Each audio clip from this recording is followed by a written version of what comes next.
Hi, it's Jamie, Progressive #1, #2 employee. Leave a message at the... Hey, Jamie, it's me, Jamie. This is your daily pep talk. I know it's been rough going ever since people found out about your a cappella group, Mad Harmony, but you will bounce back. I mean, you're the guy always helping people find coverage options with the Name Your Price tool. It should be you giving me the pep talk. Now get out there, hit that high note, and take Mad Harmony all the way to nationals this year! Sorry, it's pitchy. Progressive Casualty Insurance Company and Affiliates. Price and coverage match limited by state law.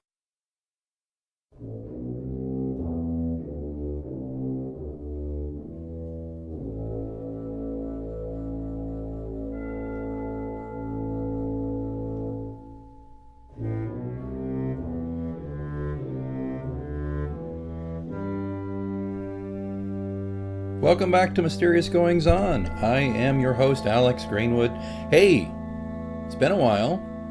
I guess that's becoming a theme every time I get around to doing a show. It's been a while. Been a long time. Are you alive, Alex? Good question to ask as we get closer to Halloween. Am I alive? Yes, I am alive. Feeling great. Health has improved dramatically since we last spoke. It was kind of scary and weird what happened, but I feel much better now, thank you. And I'm very excited to just kind of give you a quick rundown on this little episode of some things that are happening and things that I wanted to happen that aren't going to happen and some other stuff like that. So, without further ado, first things first, Big Cabin and Dispatches from the West is real. I'm holding it in my withered hands right now. It's out in paperback and an ebook. I'm holding the paperback right now, and it looks, if I say so myself, fantastic. 261 pages, novel and short story and essay and poetry and correspondence from my grandfather, the late Robert E. Trevathan. If you don't know the backstory, really quickly, the backstory is this. 25 years ago, I was editing a small town newspaper, and we had been serializing one of my grandfather's novels, Oklahoma Outrider, which had been published, I'm going to be wrong on this. I think it's Borrege and Sons published him. And he had been writing westerns, novels and short stories and stuff like that since the 50s, and being published by Criterion and some of the Avalon, some of the bigger publishers of genre fiction. Had a very nice career. He was winding down a little bit on his career. He was an historian by trade, and he just loved to write stories, in particular about establishment of the Oklahoma territories, southeastern Kansas, northeastern Oklahoma, northwestern Arkansas, all the way down into parts of Texas. He loved this little slice of America, and he wrote about it a lot. And Big Cabin is no exception. Big Cabin is a manuscript he finished in I think around 91, and he was trying to get Avalon, his former publisher, interested in it, and obviously they didn't bite on that one. Westerns were kind of ebbing at that time, and he didn't have I don't think he even had an agent by that time, so he was kind of just working with him directly, is from what I understand. And he left me this manuscript because at my newspaper we were going to serialize it like we had done Oklahoma Outrider. We were going to serialize Big Cabin. Well, fate intervenes there. I think we might have been able to get one chapter published in the paper before we were bought out and closed by a concern. Basically, the newspaper was a weekly newspaper. It did really well, but the company that bought us only did what they were called shoppers back then. And that's like the things you'd get your hands would get all ink stained. It's like your penny post or something like that. So they bought us out and closed us down. So either we were getting ready to start publishing Big Cabin, or we started. I don't remember which, and I tried to find the last issue of the paper somewhere. It's probably in a library in El Reno, I would think. But the point being, a few months ago, I was going through stuff to move. We moved house a few months ago, and I found a box or two of my grandpa's papers that he'd left for me to take care of. And in there, I recalled, oh my gosh, this is I keep saying Oklahoma Outrider. This is Big Cabin. And I found it, and it was there in all its glory, this basically finished novel, except for one thing. Chapter 1. Chapter 1 was missing. And I was like, oh boy, okay. So it got lost in the shuffle with the newspaper. I can almost guarantee it. I imagine it was at one of our copy editors or copywriters' desk, and it just got thrown away when things got closed down. Things happen fast when you get closed. And so I had a kind of a quandary, and I thought, well, I can, in a way it's good. It was the first chapter. In a way it's bad. And it's bad because first chapter is the exposition. It begins the book, and there's all this stuff. So, but it's good in the sense that it's not in the middle or the ending. To me, it'd be harder to kind of create a middle or an ending piece. It'd be a lot of work. But so what I did was I read the manuscript as it was a couple of times and made some changes here and there throughout it and reconstructed to my best understanding of how the first chapter should be. Now, I don't remember what he wrote. I have no idea. And I don't know if it started the way I wrote it in his mind at all. But to me, we wanted to get in and start with some action that kind of is like if you're watching a movie, you're drawn into a movie when something pow, especially a Western, happens right off the bat. It's not just everybody's kind of drinking coffee and eating beans by the fire. It's something is happening. And that's what I went ahead and did. And I wrote that. And then I got that and I polished up some bits and pieces of the manuscript that I thought needed some work, some dialogue. Not too much because I didn't want to take away his voice. And I know he worked with several editors at different publishers who would have done the same. But I just thought for the purposes of this situation, I would more or less leave it the way he wrote it.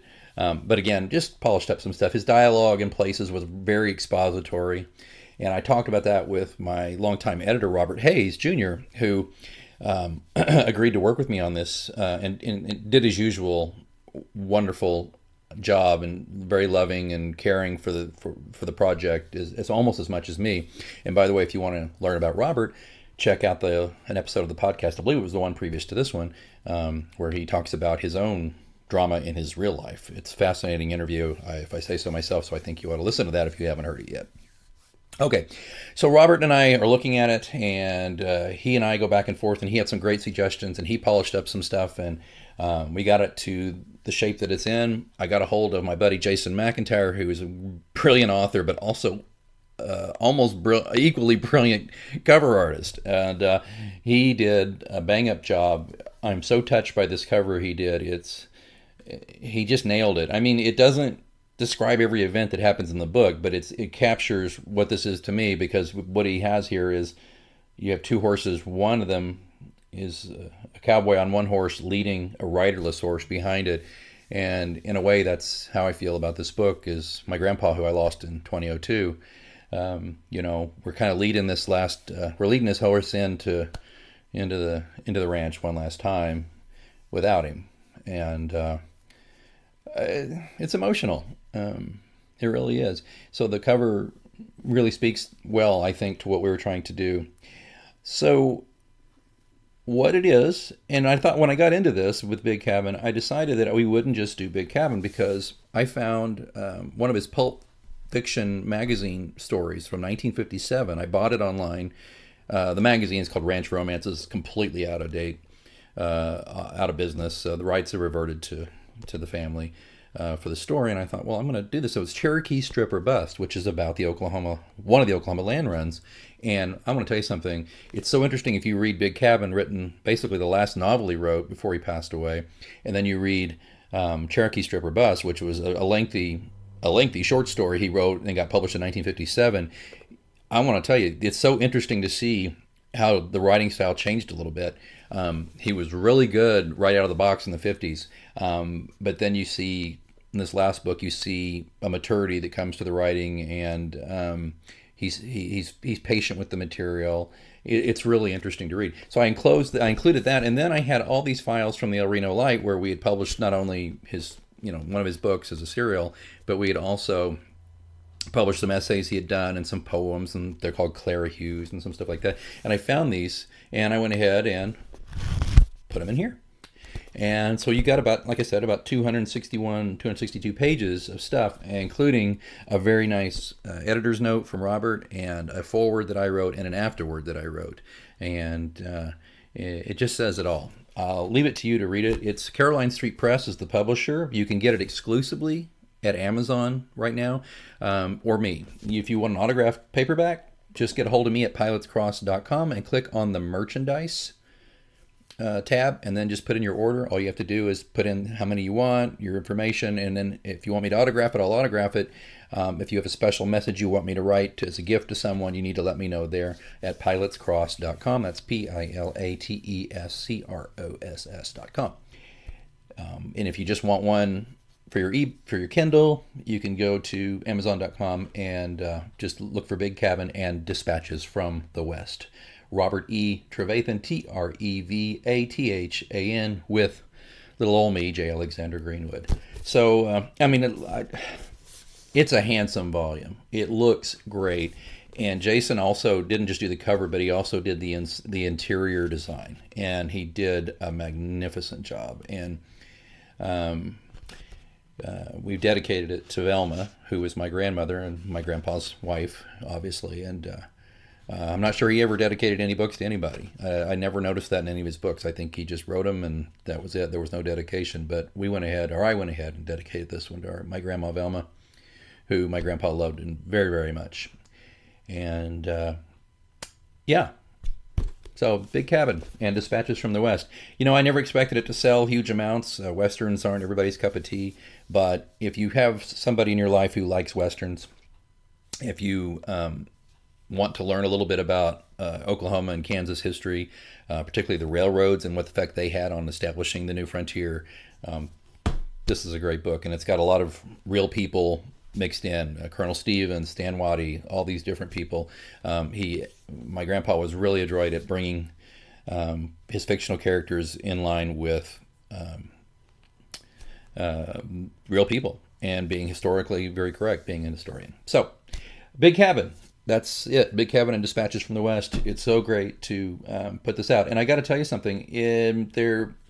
When I was looking up a lot of the pulp magazines, I found more than a dozen short stories published in Texas Ranger magazine and Ranch Romances and probably a couple of others. They're out of print. And the only way to find them really is if somebody has a legit old copy of these things. So if you have a copy of Ranch Romances magazine or Texas Ranger or any kind of old pulp fiction magazine from the 40s and 50s that has usually a colorful cover on it, and it has a story by Robert E. Trevathan, Trevathan, or Trev Roberts, that's Trev Roberts. Man, I'd sure like to, if I can't buy it from you, at the very least, I would sure pay for your trouble if you could scan it and send it to me, the story. Because I had an idea that, since my grandpa's works are basically all out of print, and this is the first book that's ever been digital by my grandpa, it sure would be great if eventually all his stuff was digitally saved and put online. That's a big project. That would take me probably the rest of my life to do because it's expensive to scan and or hire transcriptionists to type everything out. But who knows? If one of these books sells really well, I might be able to afford to do that. It's all a labor of love, and my grandfather was very good to me in my life. He was very, very kind to me, and it's the least I can do is to make sure that all this hard work lives on. Okay, that said, it obviously took me a little time to do all that. It took me longer, as usual, than I thought it would. So you may recall, if you're a frequent listener of the podcast, that I want to create a John Pilate omnibus edition. I want to reward all of our dedicated fans. We are a small but mighty group who love John Pilate and his world, and I wanted to create not only a new short story to kind of let you know where John is, but I also wanted to take all of the previous 6 books and put them together in a 2-volume printed set, calling it an omnibus edition, and put it out this Christmas. So essentially what it would be was we would take all the books, we would format them down into 2 volumes at least. It could be 1, but I think we'd rather, instead of having 1 big fat volume, we'd have a 2-volume set of paperbacks and offer them with a new cover. And you can guess who's going to do the cover. And you can guess who my editor will be on this too. And the idea was make it a Christmas gift. Well, I put so much time and effort and frankly invested so much money in getting Big Cabin done. There's just really no way I can do that with my work schedule and to work around the schedules of my team. There's just no way we're going to be able to do that for Christmas 2018. However, here's the thing. It's probably better to wait till next year anyway, and here's why. One, it'll give me something to work on all next year and get it maybe ready to sell by Halloween of next year. And before you groan, just think of it this way, though. I like symmetry and things. Well, the first John Pilate novel, Pilate's Cross, was brought to market in December of 2009. Think about that. It was a paperback, it came out in 2009, and shortly after that it became an ebook, and it didn't initially live on Amazon. It lived at Lulu, and which is a kind of a independent press for people who want to do independent books, which if you're a fan, you know my whole saga with why I'm an independent author. And then it had some issues, and we did a second edition later the next year in 2010. My point being, Cross Township and John Pilate were born in 2009. So next year, 2019, will be the 10-year anniversary of the series. And 10 years is a great time, I think, to stop and go, here's the whole series. It's all formatted in a couple of books, and here's a brand new short story to let you know where John Pilate is after the events of Pilate's Rose. What do you think? Can you wait just a little bit longer? I mean, I'll get to work on it probably in January, and I'll get Robert and Jason on it too. And if we can get it sooner, we will. My main aim, though, is because Pilate's Cross came out in December of 2009, is to go ahead and get it ready and on sale by Halloween of next year, and that way you get plenty of time for me to autograph copies for you or for your gifts for people. And if you're a John Pilate completist, this will be everything to date, and I mean it will be everything. And there might be some other surprises we'll slip in there as well. We'll just have to see about that. Okay, so the Omnibus Edition, which I have a title for, but I'm not going to give it away just yet. But I will tell you this, it likely will not be a Pilate's something. It won't be Pilate's Omnibus. You know how everything's Pilate's this, Pilate's that, and all that. I think Pilate has an issue with things being his. Anyway, that's another discussion for some other time. But it will not be Pilate's something or other. I think it will be blank, the title I've got in mind, and then the subtitle below that will be, a John Pilate Mysteries Omnibus. Yeah, so we'll see. I'm always happy to hear your feedback on this stuff. If you disagree or you have an idea or a question, just go to the John Pilate Mysteries Facebook page. Really simple. Just if you're not already on there, just go to John Pilate Mysteries Facebook and let me know what you think. Okay? Okay, so there's that. Well, this brings me to, let's see, I'm feeling better. The Big Cabin's been done. The Omnibus Edition update. Oh, be sure to keep an eye on the John Pilate Mystery page, because often we will be doing some free giveaways for Halloween. We have got some giveaways throughout the month of some of my horror short stories. Got a very nice review on Twitter from an author, from a writer I really respect, Terry Matz, who had not read Obsidian, which is my award-winning short story. It's a suspense and kind of a horror story.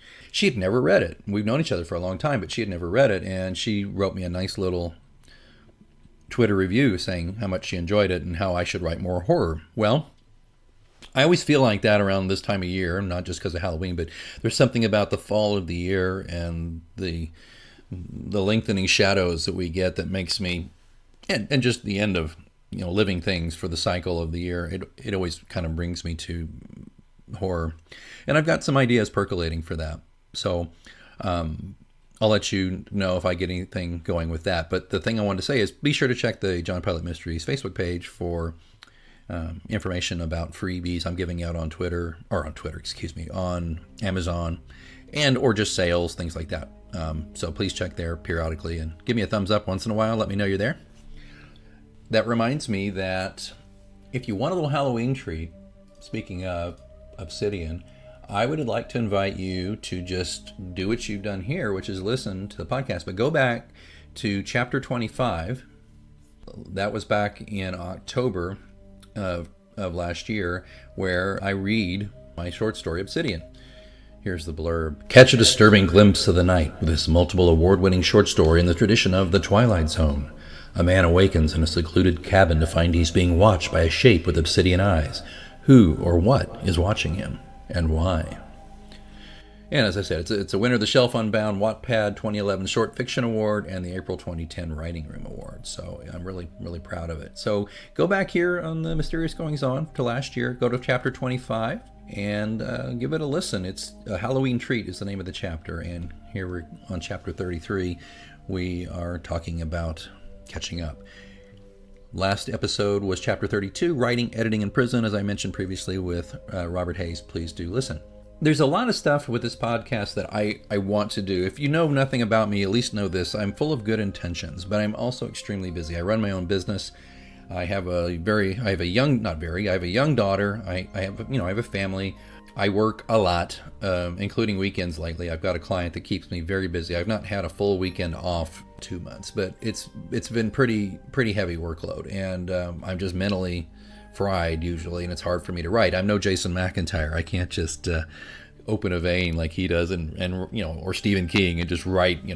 I don't know how they do it. They just constantly writing, and I don't have that many good ideas, but I'd like to think when I do, they're decent. But so I've got some projects going on. One of the things I keep telling myself is, the podcast is a great way to communicate directly with people, and you can listen while you're doing other things. You don't have to stop everything and read what I'm saying. You can on the pilotscross.com blog called Clues. There's a little plug for that. Or on Facebook. But on here, you can just plug this in while you're exercising. And if you are, by the way, step it up a notch. Come on. Sweat. No pain, no gain. All right. Or whatever else you're doing. We're driving. I'm driving a lot more since we moved, so I'm listening to a lot more podcasts. And by the way, I have some recommendations for you in a minute. I want to do at least monthly, and I keep saying I will, and have all these wonderful people lined up who have already kind of asked to be on the show, just because I love to talk to creative people about, what they do. I've got a musician in mind. I've got another writer or two in mind. I've got an actor in mind. I've even got some other podcasters I've connected with. Some really nice people who just politely turned me away because they're so busy. Because I get it. Podcasting is a busy deal. I still love them, even though they said no. And, I try to support other podcasters. So that's why I want to just get around to this and say, I'm going to try like hell to podcast more for you. If we can just get a 26-hour day and a 3-day weekend every other month, that would be really great. And then maybe I can do this more. But I'm going to get myself on a schedule and start making this happen. I promise.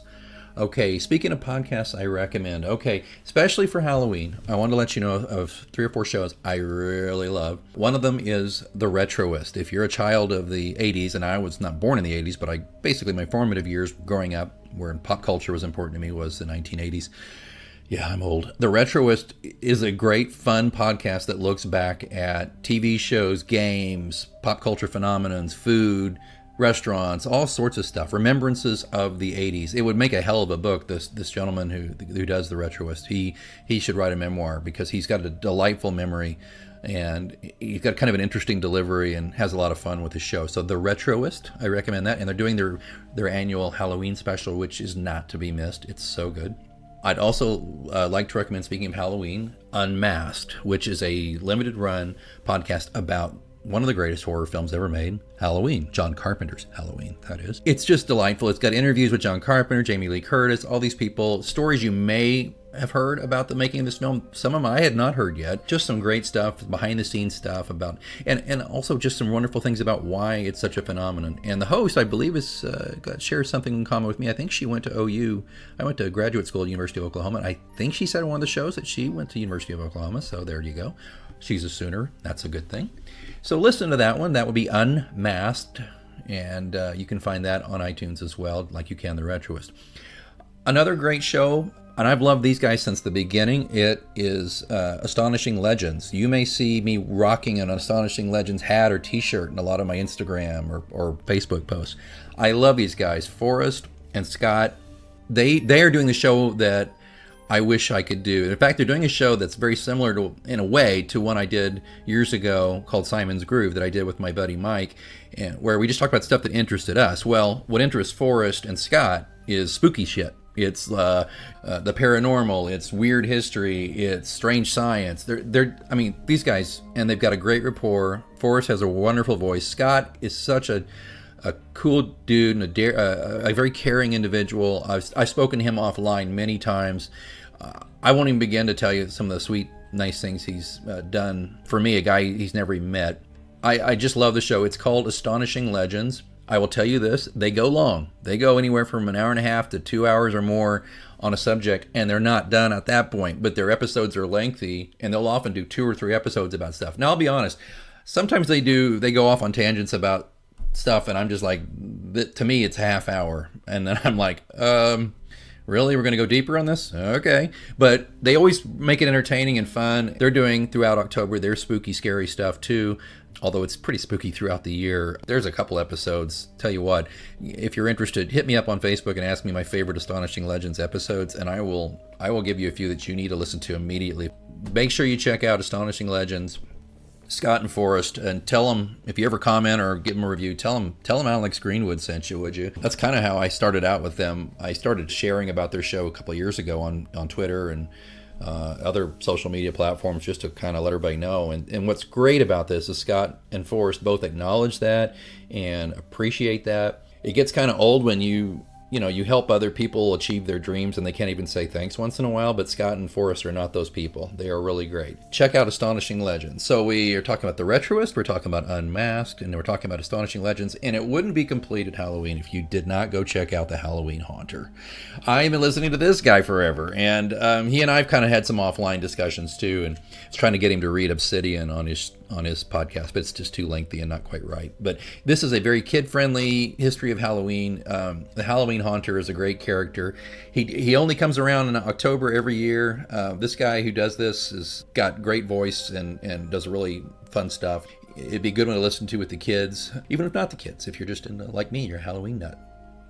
Okay, and one bonus podcast that, if you're into home haunting, which I used to be a lot more, but as I get older and busier, I just don't have the time to do it as much as I used to. But if you're into home haunting or just are interested in how the haunt industry works, and you want to learn how to make cool props for Halloween, and you want movie reviews, you got to listen to Hauntcast. Now, I'll tell you, Hauntcast is really for the diehard Halloween haunter type, like I said, or people who love going to commercial haunted houses, that kind of thing. It's very inside baseball in a lot of ways. And I won't lie, the host, Chris Baker, he's probably not one for the kids to listen to this one. There's some language often, and there's some innuendo, and there's some outright just filthy jokes that go on. Not criticizing, just letting you know. I've actually been a sponsor of Hauntcast. I used to subscribe. Before there was a Patreon, I used to actually give, I was part of their subscription season they did that didn't really work out very well. And my company has advertised on their podcast here and there before too, for social media strategy for haunters. It was all right. Point is, it's a good one if you just want to get in that Halloween mood and listen to people who love Halloween. This is a good one for you to check out. So those are some great Halloween podcasts, or fall themed podcasts, or just some general podcasts that you can listen to year round. I think you'll like. If you like them and you get in touch with them online, please tell them Alex Greenwood sent you. I'd love for them to know. Tell them you listen to Mysterious Goings On, and that they should really do me a solid and be guests on my show. How about that? Speaking of this show, if you want this show, you enjoy the show, and you use this show, and you want it to keep going, I can make it more of a priority if I just have a little more encouragement. I need some reviews on iTunes, on Apple Podcasts. Just go in, leave a few stars, a few kind words. You can say whatever you want. I love hearing Alex talk about writing. I love his guests, or I enjoy this, that. Go leave us 4 or 5 stars. That would really help on iTunes or Apple Podcasts. It's very simple to do. Again, if you don't know how to do it and you want to do it, get a hold of me through the Facebook page. I will walk you through it. I promise. Okay, the usual stuff as we wrap up here.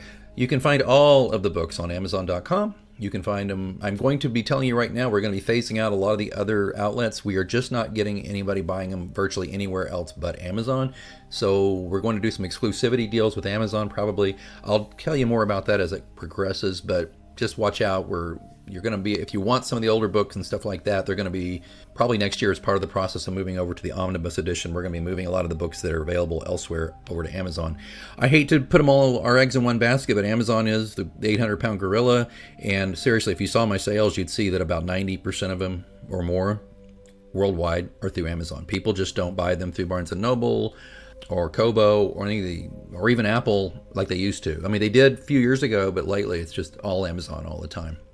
All right, I am so happy to be in touch with you. Thanks for reading my books. I hope you'll get my grandpa's last book, Big Cabin. It's a library of love. It means a lot to me. And every book I sell, I mean, we're not selling a ton, but every book I sell, I just think my grandpa, wherever he is somewhere in the universe, is smiling.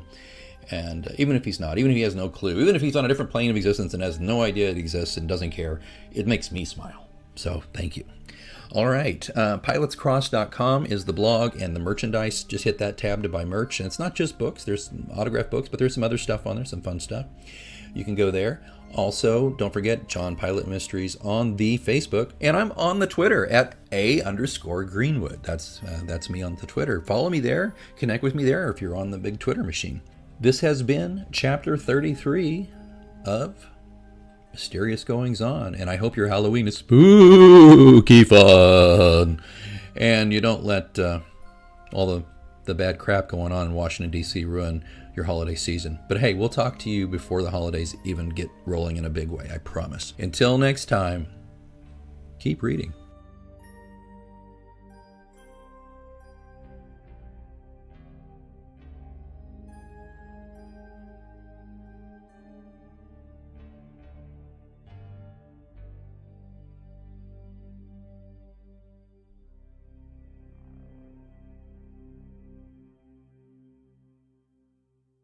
Napa know-how. This month, get a 5-quart jug of Napa Full Synthetic Motor Oil plus a Napa Platinum Oil Filter for $21.98.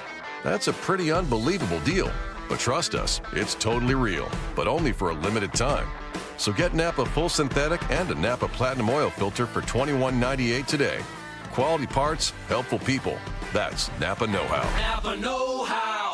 General States pricing. Sales prices do not include applicable state, local taxes, or recycling fees. Offer ends 4/30/19.